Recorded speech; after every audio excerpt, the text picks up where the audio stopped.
क्या थी इसके पीछे, क्यों उसने अपनी माँ को मौत के घाट उतारा?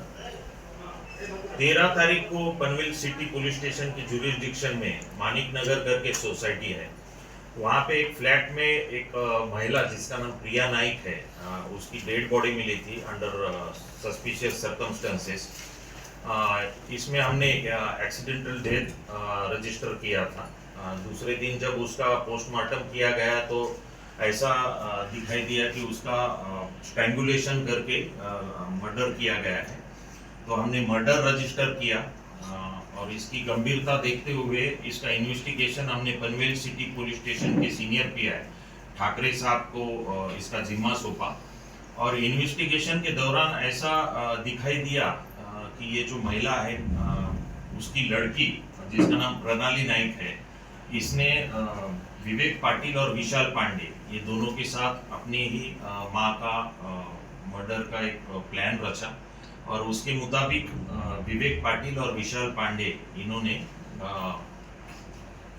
उसका खून किया स्ट्रैंगुलेशन। सर, जैसे कि बताया आपने कि इस युवती ने दो अपने साथियों के साथ मिलकर अपनी माँ को मौत के घाट उतार दिया। क्या कारोबार था, क्या कारोबार अपने हाथ में वो लेना चाहती थी?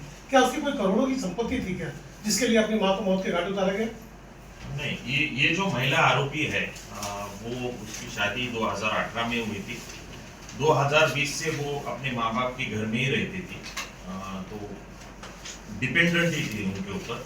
तो उसका अभी तक जो इंट्रोगेशन किया उसमें ऐसा दिखाई दे रहा है कि पूरा घर का जो कारोबार है, उनके जो कुछ 10-12 घर किराए से दिए जाते हैं या तो शटर्स है जो किराए से दिए जाते हैं, ये सब कारोबार, घर का खर्चा, पैसा, ये खुद के हाथ में आए। और उनके जो झगड़े हो रहे थे उसके कारण भी वो थोड़ी सी टेंशन में थी। तो ये दोनों रीजन की वजह से उसने ये प्लान रचा। ये अब तक का जो प्राइमरी इंट्रोगेशन हुआ है उसमें दिखाई दे रहा है। सर, ये इस महिला का डिवोर्स हो चुका था पहले? डिवोर्स अभी कोर्ट में पेंडिंग है, ऐसी जानकारी मिली है, उसके बारे में हम अभी कंफर्म कर। तो इसके कोई प्रेमी था जिसने इसको सलाह दी होगी कि बीच में एक कांटा है, इसको निकाल दो तो शायद हम बेहतर जिंदगी जी पाए? इस तरह की कोई बात थी? नहीं, ऐसा कुछ अभी तक के इन्वेस्टिगेशन में नहीं डिस्क्लोज हुआ। तो ये जो दो लोगों को बुलाया गया, ये दो लोग कौन थे उसमें? इसका एक दोस्त था महिला आरोपी का, दीपक चौधरी, उसका रिलेटिव ये विवेक पाटिल करके आरोपी था। उसके थ्रू इनकी पहचान हुई जी। तो इसमें खुला खुला भूल गया कि तुम मेरे माँ का मौत के घाट उतार दो और बदले एवज में जो रकम चाहिए वो ले लो। कुछ रकम उसने प्रॉमिस की थी ये दोनों आरोपी। इसकी जो चरित्र है कैसे है इस महिला की, जो अपनी माँ को मौत के घाट उतार सकता है?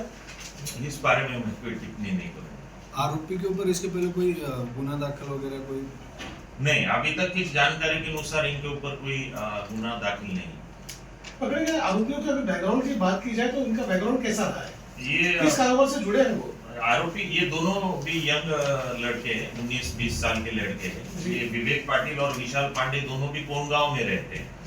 इसमें से जो विशाल पांडे वो टेलर का काम सीखता था और ये विवेक पाटिल कुछ मंत्र पूजा पाठ ऐसा करता था। इसे कितने रुपए की सुपारी दी गई थी हत्या के लिए? अभी तक कंफर्म बताना मुश्किल है, लेकिन जो इंट्रोगेशन में पता चला है 10 लाख रुपए दिए जाएंगे, ऐसा प्रॉमिस किया था, ऐसा ये विवेक पाटिल बताते हैं। इनके हाथ में नकदी कुछ मिली थी? नहीं, इसके बारे में तहकीकात करना बाकी है। अंधश्रद्धा से कुछ जुड़ा हुआ है इसमें लगता है जो नहीं, ऐसा कोई एंगल नहीं। Okay, thank you.